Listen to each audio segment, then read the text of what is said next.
Hey there folks, this is Johnny again. So I made another comparison between the Pod HD Bias FX and the Overloud TH3, and this time on a clean tone. And like in my last comparison, I used the same amp model on all three, which is the Fender Blackface for this one, and also the same third-party impulse response, which is the AC15 by Rosen Digital.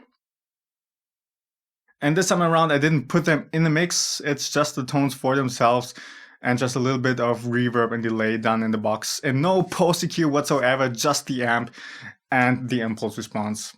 That's it. Let's check it out.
Okay, so right off the bat, what I notice is all three sound quite different, which makes me wonder what does the actual amp sound like. It's really hard to find any kind of similarities in the tones from these three modelers now.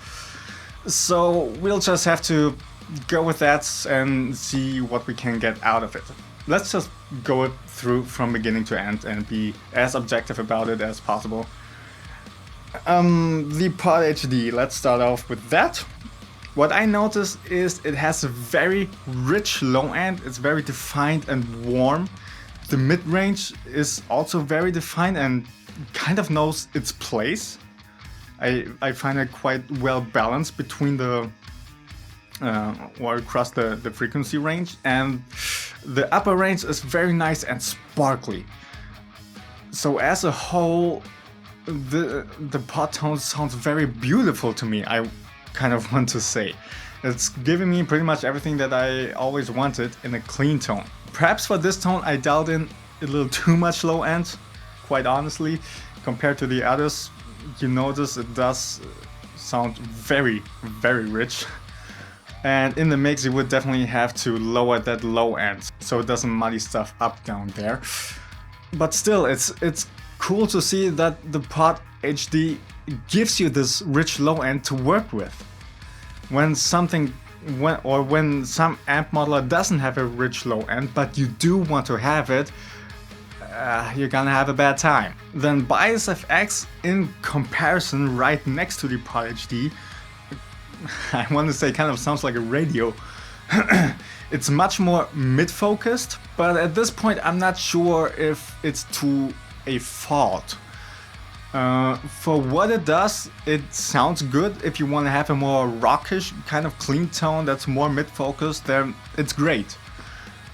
What I personally am missing is that rich low end and that sparkly high end. You do notice that upper mid-range is kind of accentuated, and for me personally, it's not so cool. It's not what I want to have.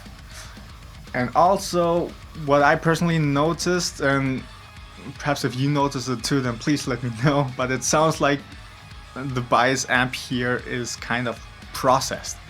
It sounds like there are filters and there's some EQing going on, and when I listened to it, when I checked it in the mix, and it felt like that upper mid-range is just thrown at you. And to me personally, it just doesn't sound nice. It doesn't sound pleasant. You would have to do some fixing, or I would have to do some fixing to get it into the ballpark that I want to work with. Oh well, but again, for what it does, it's good. It's just not doing what I would want. That's what I'm getting at.